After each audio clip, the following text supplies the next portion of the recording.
The day I sold my invisible company for $4.7 billion was the same day my brother stood on stage at Tech Future announcing his revolutionary algorithm to the world.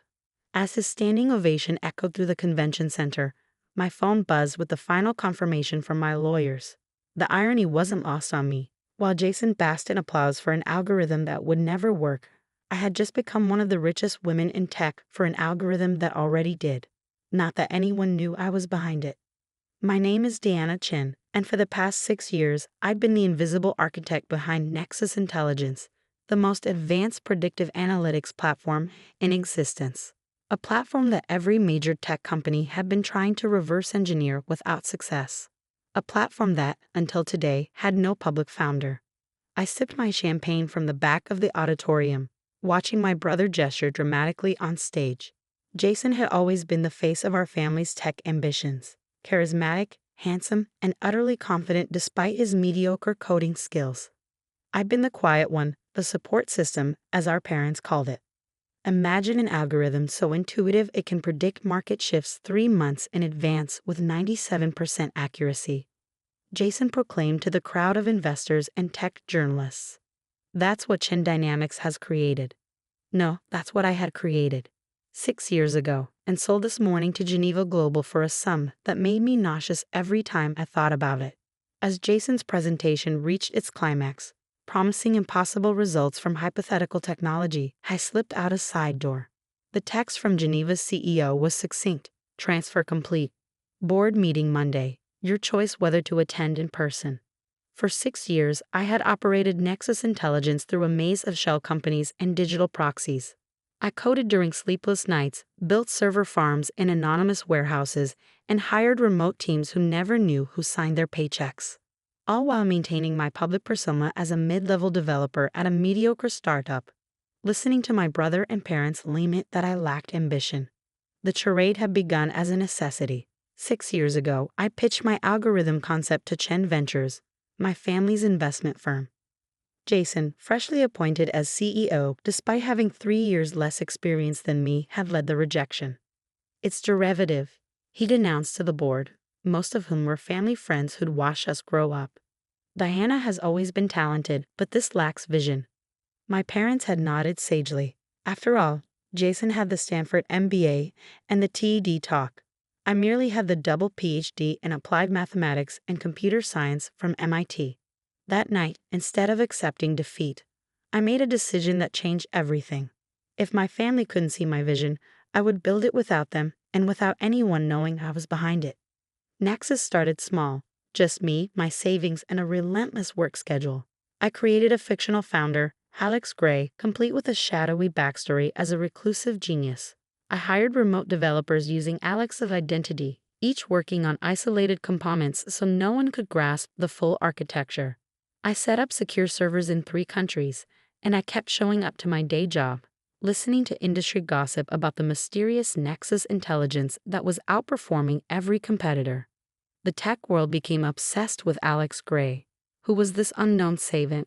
How had they developed an algorithm that could predict consumer behavior, market trends, and optimization pathways with unprecedented accuracy? The mystery only enhanced Nexus's value. Meanwhile, Chen Dynamics, my family's company with Jason at the helm, struggled to compete. Their products were always a step behind, their predictions less accurate. Jason became increasingly fixated on uncovering Nexus's secrets, never suspecting that the architect of his frustration ate Sunday dinners at their parents' house each week. "Diana, you're late." My mother's voice cut through my thoughts as I entered the VIP reception following Jason's keynote. The family was gathered in a private corner, champagne flutes in hand, celebrating Jason's moment of triumph. "Sorry, work call," I replied, accepting a glass from a passing server. My father frowned. "Still at that startup? What's it called again?" TechCore Solutions. I supplied the name of my cover job, the mediocre firm where I pretended to work while actually running Nexus. Someone has to pay the rent. Jason joined us, surrounded by admirers and flush with success. "Deanna, did you catch the presentation?" "Wouldn't miss it," I smiled. "Especially the part about 97% prediction accuracy 3 months out. That's quite a claim." His smile faltered slightly. We're still fine-tuning, but the preliminary results are promising. I'm sure they are. I took another sip of champagne, enjoying the moment more than I should. By Monday, the tech world would know that Alex Gray had sold Nexus to Geneva Global. By Tuesday, analysts would realize that Jason's promise algorithm couldn't possibly compete with what Geneva now owned. Have you considered a change? Jason asked, his tone carrying that familiar mix of condescension and forced concern. TechCore is a dead end. I could find you something at Chen Dynamics. Junior development team, maybe? Our mother brightened. That would be wonderful. The family working together again.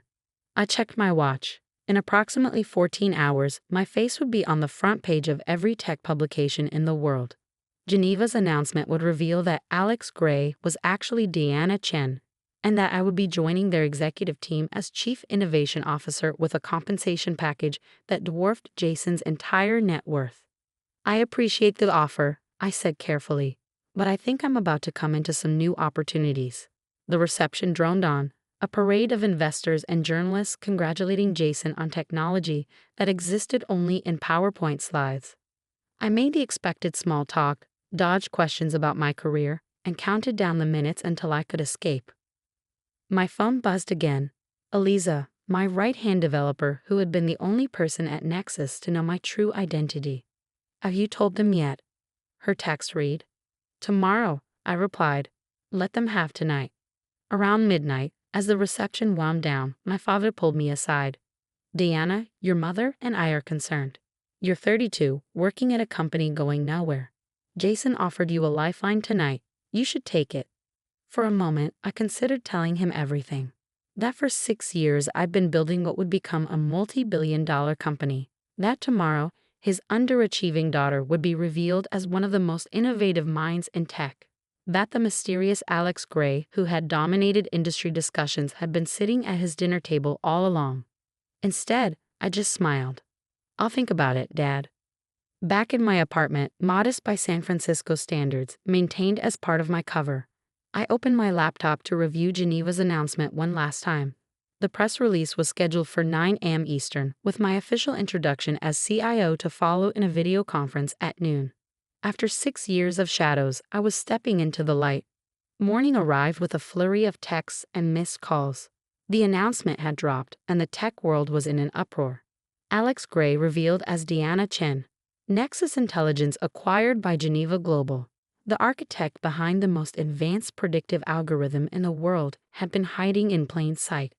My phone displayed 17 missed calls from Jason, 12 from my parents, and 1 from my former boss at TechCore. Presumably wondering why his unremarkable developer was suddenly tech's biggest story. I ignored them all and dressed carefully for the video conference. Eliza had insisted I upgrade my wardrobe weeks ago in preparation for today.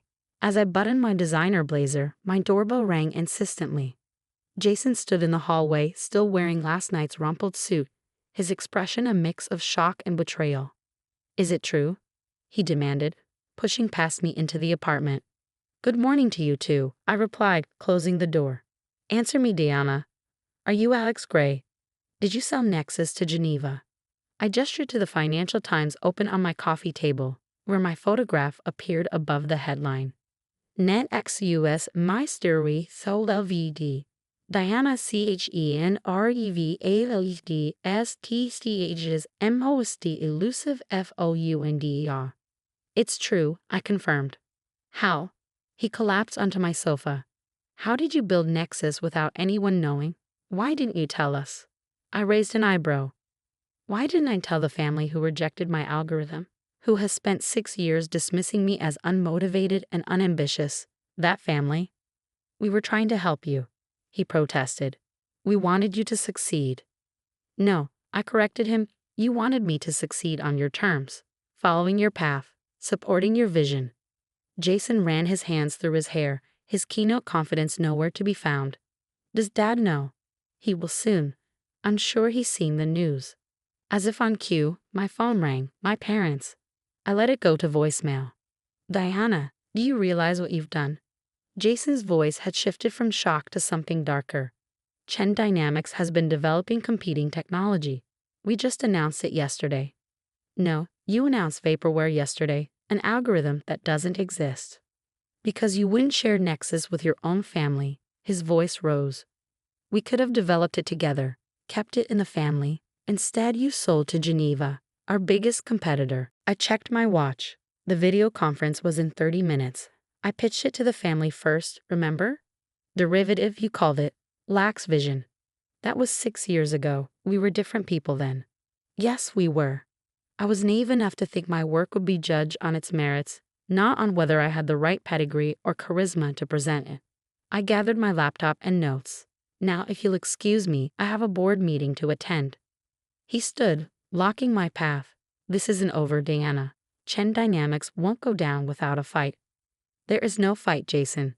Geneva now owns the technology that you've been trying to replicate for years. By this time next quarter, your investors will realize you can't deliver what you promised yesterday. I moved past him to the door. Now I really have to go. To your new corner office, he sneered. Is that what this was all about? The money? The title?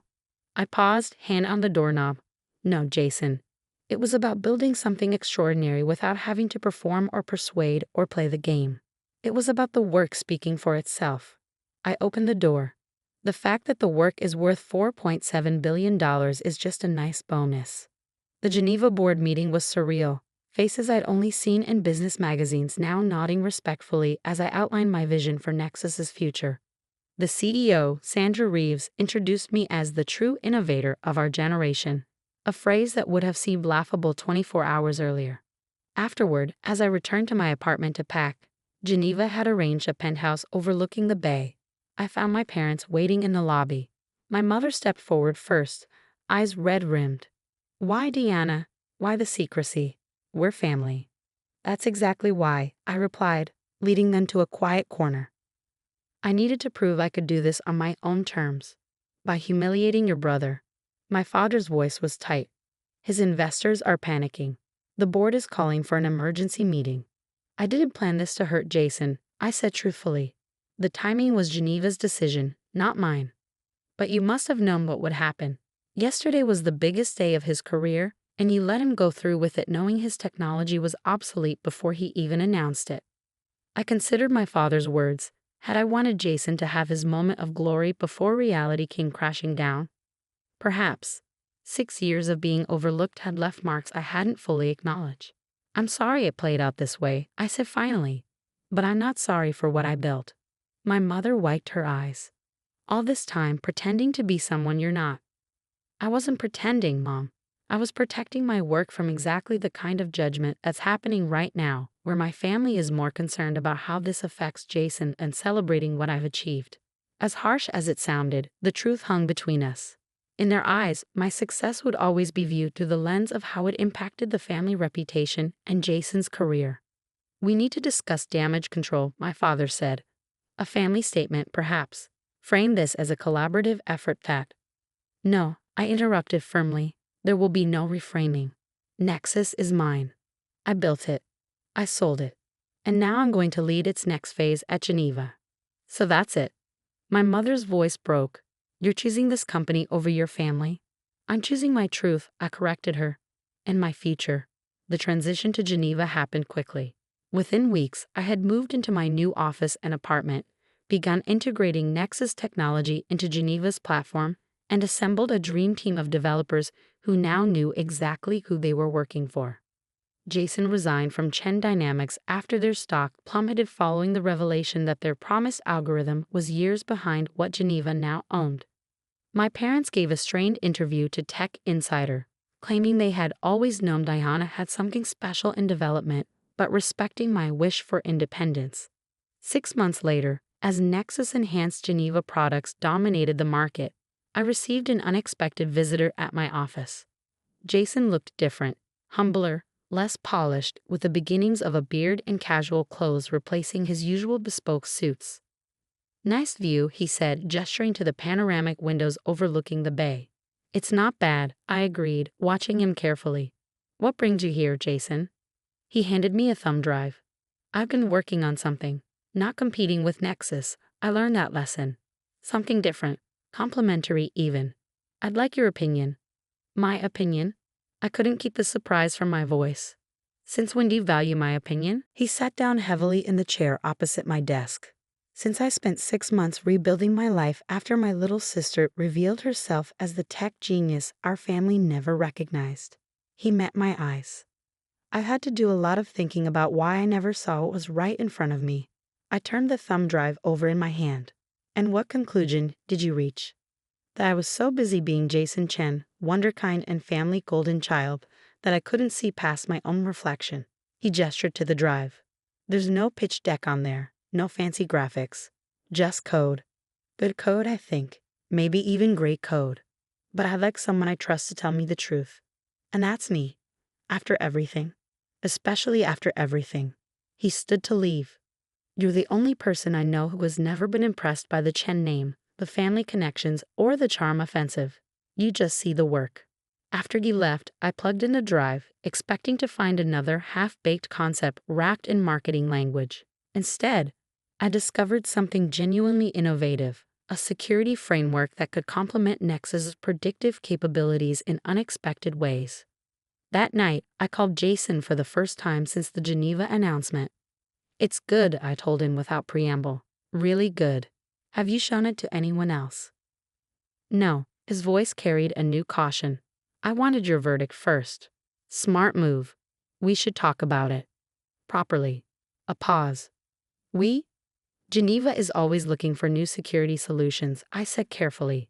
If you're open to it, I could arrange a meeting. No promises, but they'll give it a fair evaluation. Another longer pause. Thank you, Diana. 2 weeks later, Jason presented his security framework to Geneva's development team, not as the charismatic scion of a tech family, but as a developer with solid code and thoughtful answers to technical questions. When they offered him a consulting contract, the relief and pride on his face reminded me of the brother I'd looked up to before family expectations had come between us. At dinner afterward, just the two of us at a quiet restaurant overlooking the water, Jason raised his glass. To new beginnings. I clinked my glass against his, and to seeing what's really there, not what we expect to see. He nodded, understanding the layers in my toast. I've been thinking about what you said, about building something extraordinary without having to perform or persuade. I never realized how exhausting it was always being on stage. And I never realized how exhausting it was always being in the shadows, I admitted. Turns out neither extreme was sustainable. So what now? You're the visible genius and I'm the one starting over, Jason said, swirling his wine thoughtfully. I considered his words carefully. Maybe we both needed this reset. You to build something authentic without the family name opening doors, and me to stop hiding my light. The truth is, neither path was healthy. I reached across the table, taking my brother's hand in a gesture that would have been unthinkable 6 months ago. Geneva's security division could use someone with your perspective. Not as Diana Chen's brother, but as a developer with genuine talent who took a humbling fall and built something better from the ruins. Our eyes met with new understanding as the sun set over the bay, casting everything in transformative golden light. The algorithm that matters most isn't predictive technology, I said softly. It's learning to recalculate when life changes the variables. And I think we're both finally getting better at that. Jason smiled, not his practiced keynote smile, but something real and a little broken and infinitely more valuable. To recalculating, he said, raising his glass once more. And as we clinked glasses again, I realized that my greatest achievement wasn't selling an invisible company for billions or finally stepping into the spotlight. It was finding a way back to the truth between us after years of operating from different codes.